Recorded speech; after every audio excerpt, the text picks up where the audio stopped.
ہم لعنت بھیجتے ہیں فرقہ واریت پر، امت کو تباہ کرتے ہیں وہ لوگ جو فرقہ واریت پیدا کرتے ہیں۔ لیکن آپ کو بتاؤں، جس جماعت سے آپ کا تعلق ہے نا، اس جماعت کی امت مسلمہ کو ضرورت ہے۔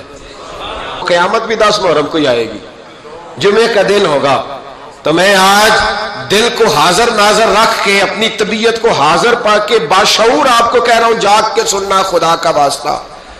آپ اس جماعت سے تعلق رکھتے ہیں، اگر کافر کے سامنے اسلام کا کوئی چہرہ پیش ہو سکتا ہے تو صرف سنی کا چہرہ پیش ہو سکتا ہے، ختم ہو گئی بات۔ ورنہ کوئی صحابی کا بے ادب ہے، کوئی اہل بیت نبوت کا، آج مجھے کہہ لینے دو، کھول کے کہہ لینے دو۔ لوگ دلیلیں دیتے پھرتے ہیں، کہتے ہیں جی ایک وہ پینٹ کوٹ والا مولوی ہے، اس نے اینک بھی لگائی ہے، داڑھی بھی رکھی ہے، پینٹ کوٹ بھی پہنتا ہے، اس نے جی 1500 بندہ ایک دن مسلمان کر دیا، ایک دن 1000 مسلمان کر دیا۔ پر پتہ ہے وہ بدبخت کہتا کیا ہے؟ وہ کہتا ہے امیر المومنین یزید رضی اللہ تعالیٰ عنہ، میں کیا کروں اس کے 1500 مسلمان کو یا 2000 اس کے کلمہ اور وہ جی بڑی دلیلیں دیتا ہے، وہ دلیلیں سنبھال کے رکھے، وہ دلیلیں جو جی بڑے لوگ اس کے ساتھ ہوتے ہیں۔ تو کربلا کے موقع پر زیادہ لوگ یزید کے ساتھ تھے، زیادہ لوگ، ہم کثرت کے قائل نہیں، ہم حق کے قائل ہیں۔ ہم اب چھوڑ دو بات، دلائل کی طرف آؤ۔ عجیب تماشا ہے۔ اور ایک مولوی صاحب اس کی حمایت کر رہے تھے، کہتے نہیں بندہ ٹھیک ہے، وہ بھول گیا تھا، اصل میں قصور عبید اللہ ابن زیاد کا تھا، اصل میں غلطی عمر بن سعد کی تھی، تو یزید کو زیادہ الزام نہیں دینا چاہیے۔ میں نے کہا بڑی تمہاری قریبی رشتہ داری ہے یزید کے ساتھ، تو اللہ سے دعا کیوں نہیں مانگتے کہ تمہارا حشر یزید کے ساتھ کرے؟ مانگنی چاہیے نا دعا۔ کیا خیال ہے آپ کا؟ ہم الحمدللہ جمعے والے دن مسجد میں بیٹھ کے دعا کرتے ہیں، یا اللہ ہمارا حشر امام حسین کے غلاموں میں کرنا، تو بھی کرنا، جرت کر، جرت ہماری جرت دیکھ، ہم یہ نہیں کہتے ان کے ساتھ کر، ہم کہتے ہیں یا اللہ ہمارا حشر ان کے، ہماری جرت دیکھو، ہم ان کے غلاموں میں، قدموں میں، نوکروں میں بیٹھنے کو دعا مانگ رہے ہیں، یا اللہ ہمارا ان کے غلاموں میں، غلاموں کے، تو بھی جرت کر دلیری، کر جرت، کہ یا اللہ میرا حشر یزید کے ساتھ کر دلیری، اگر اتنا ہی اچھا تھا تو۔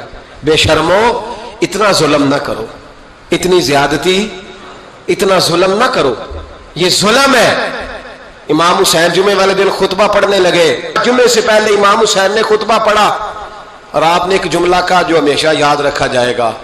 آپ نے فرمایا یزید کو جا کے بتا دو کہ مجھ جیسا تجھ جیسے کی بیعت نہیں کر سکتا۔ او کیا فکرہ ہے امام علی مقام کا۔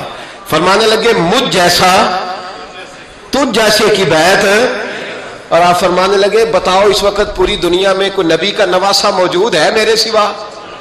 حضرت آدم سے لے کر مصطفیٰ کریم تک اس وقت پوری دنیا میں کوئی نبی کا نواسہ ہے؟ اور فرمایا اگر میں ہی ہوں پوری کائنات میں، لوگ کہتے ہیں فلانا علامہ صاحب کی تبلیغ بڑی ہے، ہم سے بڑا کون ہوگا تبلیغ کی بات کرنے والا؟ لیکن ڈرو اللہ سے، ڈرو، گمراہ نہ کرو قوم کو۔ یہاں تباہی اتر گئی ہے، کوئی بڑی داڑھی رکھ کے معاذ اللہ تعالیٰ اہل بیت کے بارے میں بکواس کرتا ہے، اور کوئی بالکل داڑھی مڈا کے ننگا سر کر کے ممبروں پہ ناچتا ہے اور صحابہ کے بارے میں بکواس کرتا ہے۔ میرے مصطفیٰ کے پاس اگر ابو بکر آئے ہیں تو وہ بھی شان والے ہیں، اور اگر بی بی عائشہ صدیقہ ان کے بستر پہ رہی ہے تو وہ بھی شانوں والی ہے۔ مولا علی شیر خدا کے بارے میں جو بات کرے پکا بے ایمان ہے۔ عجیب تماشا لگ گیا ہے جی، جو رب نبی پاک کے جسم کے قریب مکھی نہیں آنے دیتا، وہ گندا بندہ حضور کے قریب آنے دیتا ہے؟ عجیب تماشا ہے، امت کو تباہ کر رہے ہو، کافر کو موقع دے رہے ہو یہ کہنے کا کہ تمہارے نبی کے پاس بیٹھنے والے ٹھیک نہیں تھے۔ اگر حضور کے پاس بیٹھنے والے ٹھیک نہیں تھے تو بعد والے کیسے ٹھیک ہو گئے؟ تو یہ باز آنا چاہیے ان بے شرموں کو، یہ امت میں تفرقہ ڈالتے، بے حیائی کرتے ہیں۔ سنو اور یاد رکھو، حضرت امام حسین نے خطبہ پڑھا نا جب جمعے والے دن، فرمایا مجھے پہچانو تو میں کون ہوں؟ تو عمر بن سعد بولا، پکے نمازی بولے۔ عمر بن سعد کہنے لگا حسین جلدی کر، ہمارا جمعہ لیٹ ہو رہا ہے۔ بلے ہو نمازیو، جلدی کر ہمارا، آئے ہائے کیا نماز ہے! یعنی نبی پاک کے نواسے کو شہید کریں گے اور شہادت کے بعد جمعہ پڑھیں گے اور نماز میں کہیں گے اللہم صلی علی محمد و علی، آل محمد. ان کو شہید کر کے قتل کر کے جمعے کا خطبہ دیا جا رہا ہے اور نماز پڑھی جا رہی ہے اللہم صلی علی محمد وعلی. تو میرا سنی بڑا بھولا ہے، کہتا ہے جی وہ زیادہ نمازیں پڑھتے ہیں. تو زیادہ نمازیں تو عمر بن سعد بھی پڑھتا تھا. تو بھولا او خدا کے دیکھے نا، جتنی نماز کی اخلاق کی بات شاید میں کرتا ہوں، آپ کو جماعت میں کم لوگ ملیں گے، لیکن یاد رکھنا نماز عقیدہ نہیں، روزہ عقیدہ نہیں. عقیدہ حسین ہے، عقیدہ حسن ہے، عقیدہ علی ہے، عقیدہ عثمان غنی ہے، عقیدہ عمر فاروق ہے. میں اس شخص کو کیا کروں؟ مجھے اس شخص کی کیا ضرورت ہے جو ممبر پہ بیٹھ کے کہتا ہے حسین ابن علی باغی تھے؟ وہ شخص، اس کی نماز روزہ حج زکات دیکھا جائے گا. آؤ قرآن مجید سورہ شورا آیت نمبر 23، گھر جا کے قرآن مجید کھولو، یہ والی آیتیں بھی پڑھا کرو، یہ والی بھی کھولا کرو.